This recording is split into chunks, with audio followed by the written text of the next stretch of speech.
Hey guys, Static here, and in today's dungeon guide we're going to be covering Veteran Hard Mode Fungal Grotto 2. I want to start off by saying there's not a whole lot of mechanics in this dungeon as far as trash goes that you really need to worry about. Later on in the video you'll see there are a couple ads that you want to kind of watch out for their mechanics, but throughout the rest of the dungeon you don't have much to worry about.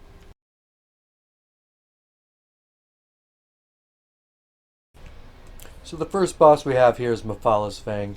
Nothing too special. There's two ads that'll be with her. Basically, you're just watching out for the AoE on the ground. She'll just keep putting them. Eventually, they go away, but they do take a while. So your tank will generally try and kite her around unless he can stand in it if he's beefy enough. But generally, this is just a burn. You just burn her down and watch out for the AoEs on the ground. She will go and try to heal off of mobs that have been slain, as many spider monsters do, and you just need to try and bash that.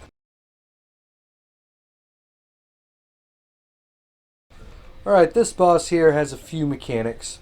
The first one being she will try and target one person and throw a purple ball at them, and that's going to link you to a random party member. She's going to try and do it to me right here. I dodge roll it. It is dodge rollable. If it hits you, you need to break that link between you and the other member or you'll die. The next is that she pins down a party member at random, as she does right here, and everybody has to focus on one of the four ads holding chains pinning down the member. So everybody focus that one. You only need to burn one of them down, so try and focus on the same one. Other than that, as you see here, we get linked, you run away, and you just break it. That's all you have to do with that. The only other mechanic that she has after the pinning down and the links is she will split into four, as she will do here shortly, and all you need to do is just burn them down, and then it just goes back to her alone, and she'll do her regular mechanics. And that's all there is to it. After defeating that last boss, you run down the hallway and you can jump down this waterfall and skip the next boss if you're just doing a pledge. If someone in group needs the quest, then you will need to continue on and do all of the bosses.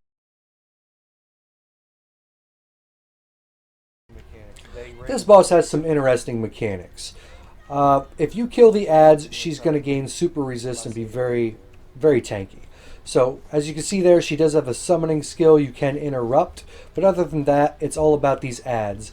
The ads can be taunted, but they generally will break off and pick one target and swarm. As you see here, they go and start swarming on Wiko. She's just going to kite around. They don't do a lot of damage. The point is, whoever gets swarmed, to just keep them away from the boss so the AoE splash damage doesn't take them down, and she never gains those resists. So as you can see here, they're going to break off of Wiko and come towards me. I'm just going to back off, and I'm just going to kite. So keep the ads away from the boss, interrupt the boss, and you'll be fine.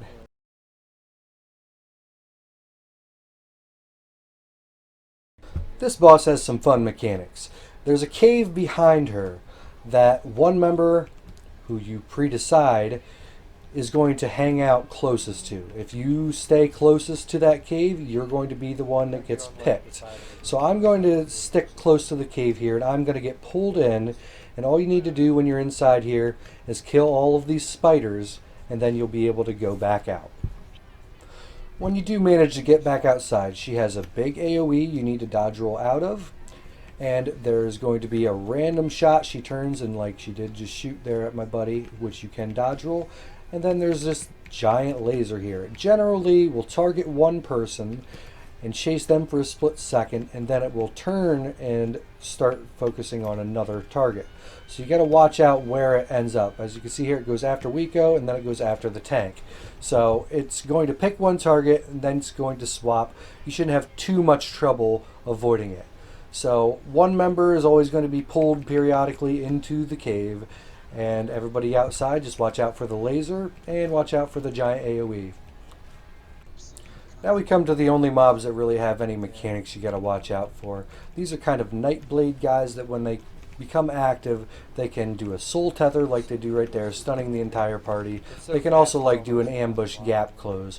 Other than that, nothing too much to worry about here.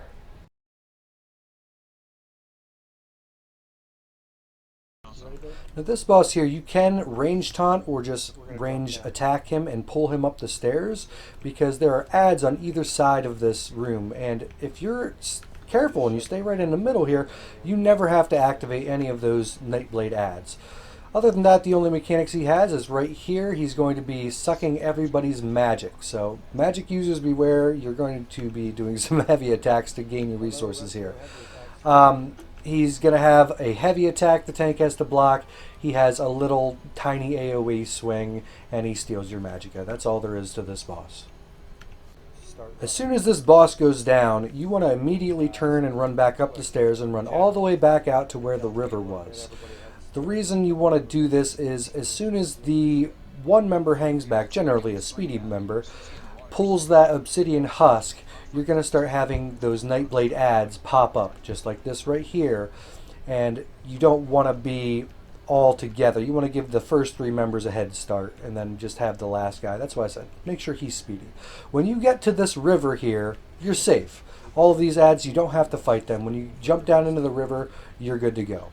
So as soon as you get to the river there, don't worry about them, just keep moving on.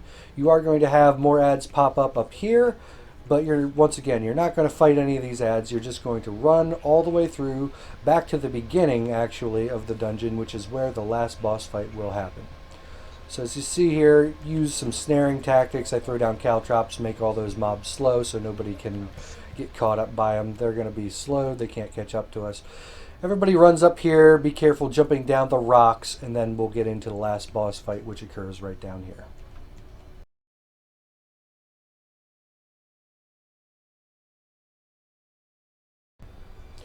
This is a fun fight. A lot of people have trouble with this, and it's generally because they're not following the mechanics to a key. Rule number one, stay out of that bubble there. You talk to the quest giver, you get out. Nobody goes in that bubble throughout the rest of the fight. This is how you get hard mode. This is how you get 2 keys. Rule number 2 is your tank needs to have a ranged taunt. It's imperative. And rule number 3, if you have a Templar healer, the best way to mitigate her one attack is going to be through the ultimate Remembrance. Now, she does 3 teleports, 1 to each random member, 3 out of the 4 members, and when she's done teleporting, she's going to leave those giant black spots on the ground, so you're going to want to try and stay out of those. If you stand in them, you're going to die. She does this channeled ability like she does right there, and Wiko hits her ultimate with Remembrance, and it pretty much just mitigates it. So a Templar healer is great for this fight.